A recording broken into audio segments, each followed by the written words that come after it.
Right now, organized sports occupy an enormous, culturally significant place in modern life. Professional leagues, massive stadiums, and passionate fan communities built around competitive athletic activity. It's easy to assume this represents a distinctly modern cultural phenomenon, but the actual practice of organized, competitive physical activity turns out to stretch back considerably further into human history than most people probably assume. Let's dig into this properly, because the answer involves some truly fascinating archaeological evidence, several remarkably early documented examples, and a pattern of independent development that shows up across numerous completely separate ancient civilizations. Let's start with the earliest plausible origins of organized physical competition, because understanding this necessary starting point helps frame the entire subsequent historical story properly. Physical games and competitive activities likely emerged very early in human social history, potentially connected to practical skill development relevant to hunting and combat, alongside the kind of playful,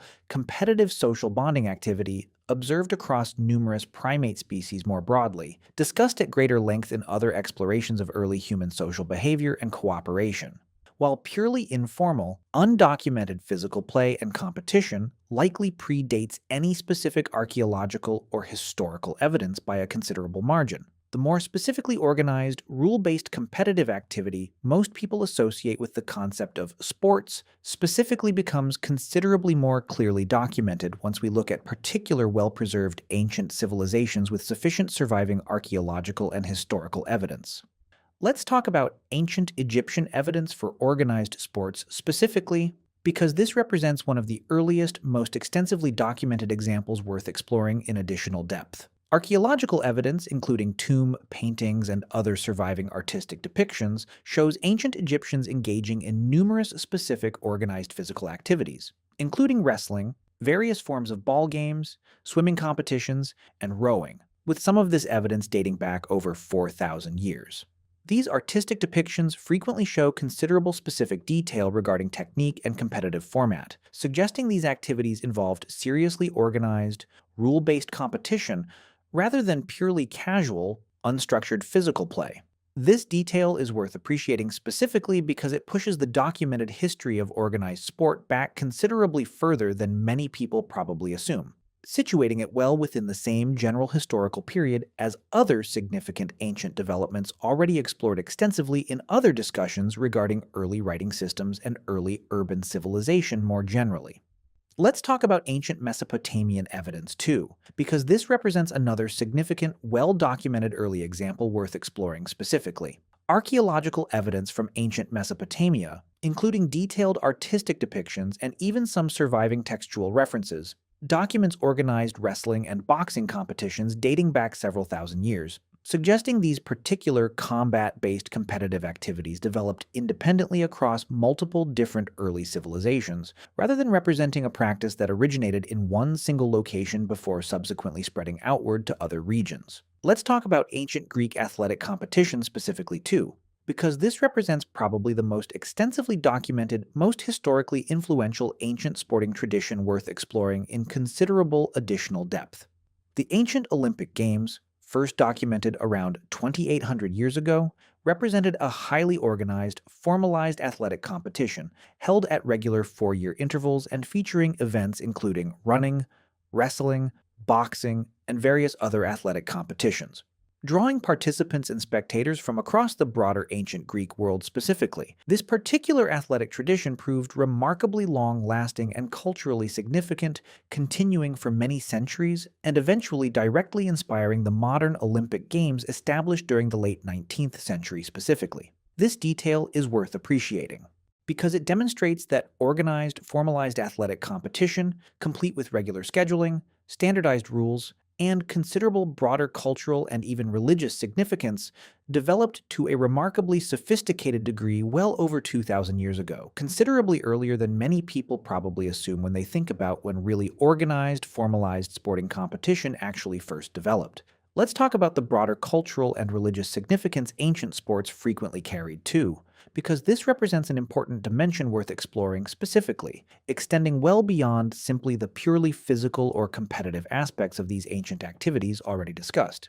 The ancient Olympic Games specifically carried significant religious significance, held in honor of Zeus and incorporating various religious rituals and ceremonies directly into the broader competitive athletic event. This pattern of sports carrying significant religious or ceremonial significance, rather than functioning purely as secular entertainment or competition, shows up repeatedly across numerous different ancient civilizations, suggesting organized physical competition frequently served important social and spiritual functions, extending well beyond simple athletic competition and entertainment alone. Let's talk about Mesoamerican ball games too, because they represent a particularly fascinating, well-documented example worth exploring in additional depth, given how independently and how differently this tradition developed compared to the Old World examples already discussed extensively throughout this topic. Various ancient Mesoamerican civilizations, including the Maya and later the Aztec, developed an elaborate, culturally significant ball game played using a solid rubber ball, incorporating specific architectural ball courts specifically constructed for this purpose, some of which still survive today as significant archaeological sites. This particular game carried profound religious and cosmological significance within these specific ancient cultures, sometimes connected to religious ritual, and, according to some historical and archaeological evidence, occasionally involving ritual sacrifice connected to specific game outcomes in certain particular contexts and time periods. This detail is worth including because it demonstrates the remarkable independent development of organized sport across completely separate ancient civilizations with no possible contact or cultural exchange. The ancient Americas developing sophisticated organized athletic competition entirely independently from the separate developments already discussed extensively throughout this topic occurring within ancient Egypt, Mesopotamia, and Greece, representing another compelling example of the broader pattern already explored extensively throughout other topics regarding independent human technological and cultural convergence. Let's talk about ancient Chinese sporting traditions too, because China developed its own distinct, independently developed athletic traditions worth exploring specifically. Ancient Chinese civilization developed various organized physical competitions, including early forms of football-like games and archery competitions, with archery specifically carrying significant additional cultural and even philosophical significance within various Chinese intellectual and social traditions, sometimes connected to broader questions regarding personal discipline and moral character, rather than purely representing physical competition alone. Let's talk about ancient Persian sporting traditions too, because they represent another significant, independently developed example worth exploring in additional depth. Ancient Persian civilization developed several distinct organized physical competitions, including early forms of polo, a competitive game played on horseback, along with various wrestling and combat-based competitive traditions closely connected to military training and readiness. These particular sporting traditions carried significant practical value beyond pure entertainment or ceremonial significance, since they directly helped develop and maintain the horsemanship and combat skills considered essential for effective military service within ancient Persian society specifically, illustrating an interesting, practically grounded motivation for organized sport worth appreciating alongside the more purely religious and social motivations already discussed extensively throughout this topic. Let's talk about evidence from the ancient Indus Valley civilization too, because this represents another intriguing, if somewhat less definitively documented, early example worth exploring specifically. Archaeological evidence from Indus Valley sites, including specific artifacts that some researchers have interpreted as game pieces and sporting equipment, suggests organized games and physical competition likely played some role within this particular ancient civilization as well, though the specific details remain somewhat less definitively established compared to the more extensively documented ancient Egyptian, Greek, and Mesoamerican examples already discussed extensively throughout this topic, given the comparatively more limited surviving written historical record available for researchers studying this particular ancient civilization specifically. Let's talk about the specific rules and training methods ancient Greek athletes actually followed too, because this represents a particularly well-documented, detailed example worth exploring in additional depth, given how extensively ancient Greek writers documented their own athletic traditions and practices. Ancient Greek athletic competition involved surprisingly detailed, formalized rules and training regimens, with dedicated training facilities and even specific professional trainers responsible for preparing athletes for competition, along with detailed regulations governing fair competition and appropriate conduct during actual athletic events. This level of formalized organization and a dedicated training infrastructure demonstrates that ancient Greek athletic competition represented a truly sophisticated, well-developed institution in its own right, considerably more organized and formally structured than casual popular imagination might otherwise assume when picturing ancient athletic competition more generally. By the way, if you want to go even deeper into the secret lives of ancient humans, I just launched a full course called The Secret Lives of Ancient Humans. 10 modules, 3+ hours of content covering everything we never talk about on YouTube. What they feared, how they communicated, what hunted them, and much more. Plus an exclusive PDF guide included. Link in the description. See you inside. Let's talk about women's participation in ancient athletic competition too, because this represents an important, often overlooked dimension worth addressing directly. While the main ancient Olympic Games already discussed extensively throughout this topic excluded women from direct participation, historical evidence indicates ancient Greek society maintained separate athletic competitions specifically for women in certain contexts, including documented competitions honoring the goddess Hera specifically. This detail is worth including because it demonstrates that ancient organized sport, much like numerous other ancient social institutions already explored extensively throughout other historical discussions, involved considerable variation and complexity regarding gender and participation, rather than representing a single, uniform tradition excluding women entirely across every single ancient athletic context and competition. Let's talk about ancient Roman sporting and entertainment traditions too, because Rome developed its own distinct, historically significant athletic and competitive entertainment traditions worth exploring specifically, building upon but also meaningfully diverging from earlier Greek athletic traditions already discussed extensively throughout this topic. Roman society developed elaborate public entertainment centered around competitive events, including chariot racing, which drew massive public audiences and considerable civic investment in dedicated racing facilities specifically constructed for this exact purpose. While certain other Roman competitive spectacles carried considerably more violent, ethically troubling dimensions extending well beyond simple athletic competition specifically, chariot racing in particular represented a seriously significant, widely popular, organized competitive sporting tradition in its own right, drawing passionate public fan support in ways that echo certain aspects of modern professional sporting culture surprisingly directly. Let's talk about how equipment and specialized sporting infrastructure developed across these various ancient civilizations too, because this represents an interesting, practically grounded dimension worth exploring before continuing this discussion further. Beyond simply the competitive activities and events themselves already discussed extensively throughout this topic, ancient civilizations developed increasingly specialized equipment and dedicated infrastructure specifically supporting organized athletic competition, including purpose-built stadiums, specific sporting equipment tailored to particular competitive events, and even, in certain documented cases,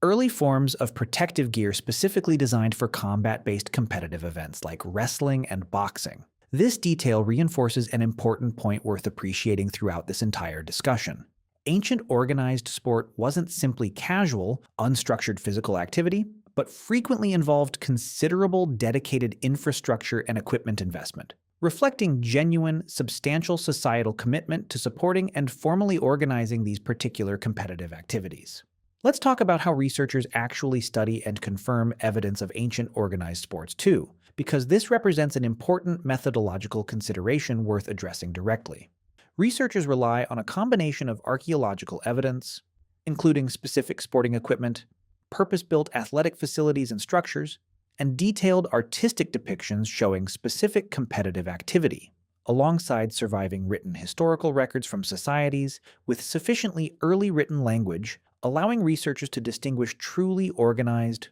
rule-based competitive sport from more casual, undocumented physical play and recreation that likely occurred throughout human history, but left considerably less clear, less definitively confirmable archaeological and historical evidence behind. Let's talk about prizes and rewards ancient athletes actually received for competitive success too, because this represents an interesting, practically relevant detail worth exploring specifically before continuing this broader discussion. Successful ancient athletes across numerous different civilizations, already discussed extensively throughout this topic, frequently received substantial recognition and reward for their competitive achievements, including valuable prizes, considerable public honor, and celebrity status within their home community, and in certain documented cases, significant ongoing financial support and privilege extending well beyond the immediate athletic competition itself. This detail is worth including because it demonstrates that the connection between athletic success and substantial social reward, something that feels distinctly characteristic of modern professional sports specifically, actually has remarkably deep historical roots, with successful ancient athletes frequently achieving a level of public recognition and reward that echoes certain aspects of modern athletic celebrity surprisingly directly. Let's talk about ancient spectator culture and fan behavior too, because this represents a particularly relatable, engaging dimension worth exploring in additional depth. Historical accounts from various ancient civilizations already discussed extensively throughout this topic describe enthusiastic, sometimes remarkably passionate spectator behavior surrounding major athletic competitions, including large crowds, strong preferences, and support for specific competitors or teams, and occasionally documented instances of spectator conflict or disorder connected to particularly contentious competitive outcomes. This detail is worth appreciating because it demonstrates that the passionate, sometimes intense emotional investment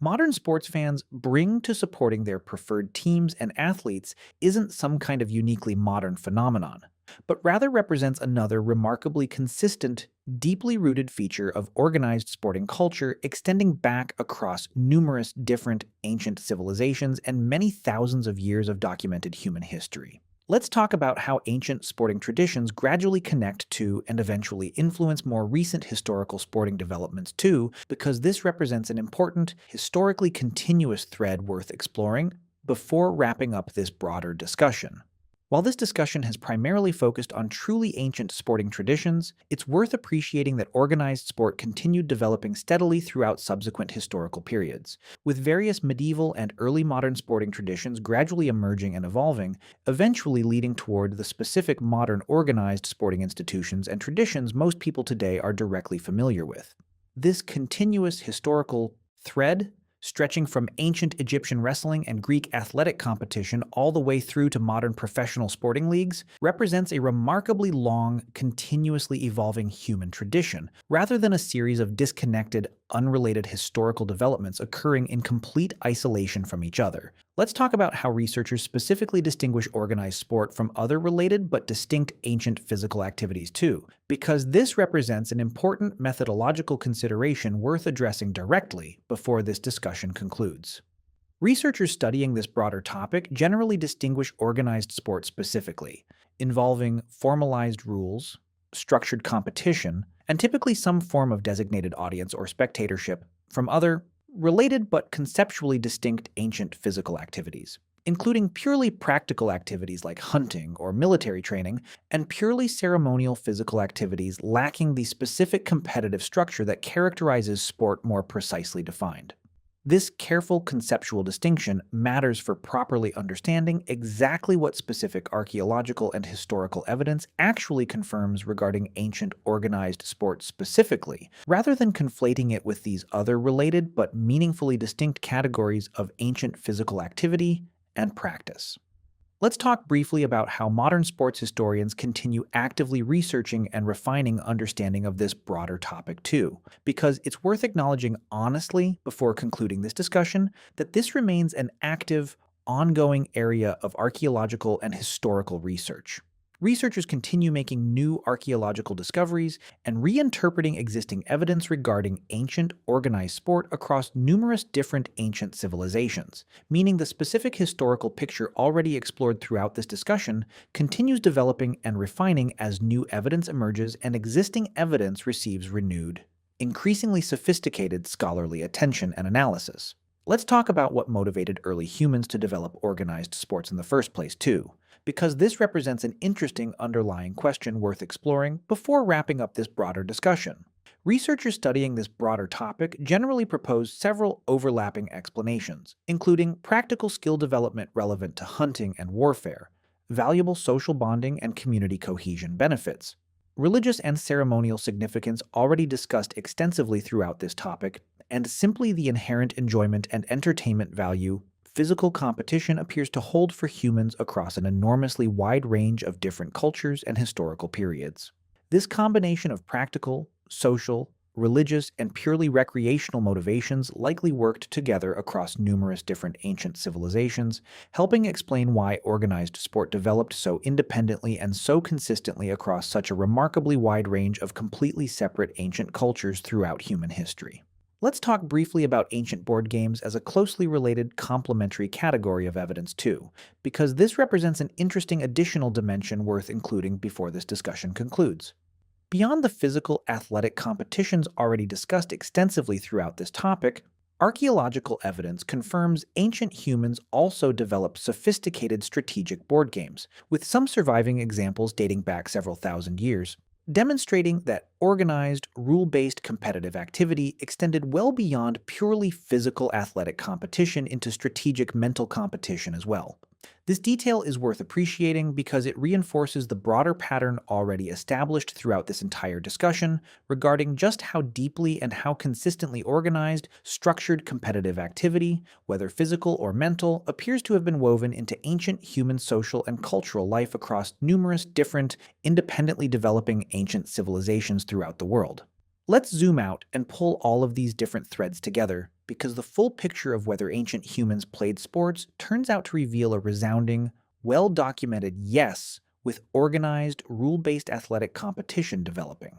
independently across numerous separate ancient civilizations stretching back well over 4,000 years. Ancient Egypt, Mesopotamia, Greece, Mesoamerica, and China all independently developed their own sophisticated, culturally significant sporting traditions, frequently carrying substantial religious, social, and ceremonial significance extending well beyond simple physical competition and entertainment alone, demonstrating that organized athletic competition represents a remarkably consistent, independently recurring feature of complex human civilization across an enormously wide range of otherwise completely separate historical and cultural contexts. Let's talk about how this ongoing research sometimes produces seriously surprising new discoveries too, because it's worth including one final, illustrative detail before this discussion fully concludes. Archaeological teams working at various sites around the world continue periodically uncovering new evidence of previously undocumented ancient sporting traditions and practices, occasionally requiring researchers to meaningfully revise previous understanding regarding exactly how early, how widespread, or how sophisticated organized sport actually was within a specific ancient civilization or region. This ongoing possibility for truly new discovery reinforces an important point worth carrying away from this entire discussion. Our current understanding of ancient organized sport, while already remarkably rich and well documented across numerous separate ancient civilizations, likely still represents an incomplete picture, with future archaeological work continuing to add valuable new detail and nuance to this already fascinating historical story. So the next time you watch or participate in an organized sporting event, it's worth appreciating that you're continuing a remarkably ancient human tradition, one that independently emerged across numerous separate ancient civilizations many thousands of years ago, reflecting a persistent, deeply rooted human inclination toward organized physical competition that has apparently accompanied complex human civilization for a considerable portion of our species' entire recorded history. Which leaves an interesting thought worth sitting with. If organized athletic competition developed this independently and this consistently across so many completely separate ancient civilizations, each developing their own distinct sporting traditions without any possible contact or cultural exchange between them, what does that suggest about how deeply embedded the basic human inclination toward organized physical competition and play might actually be within our species more broadly, extending well beyond any single specific cultural tradition or historical moment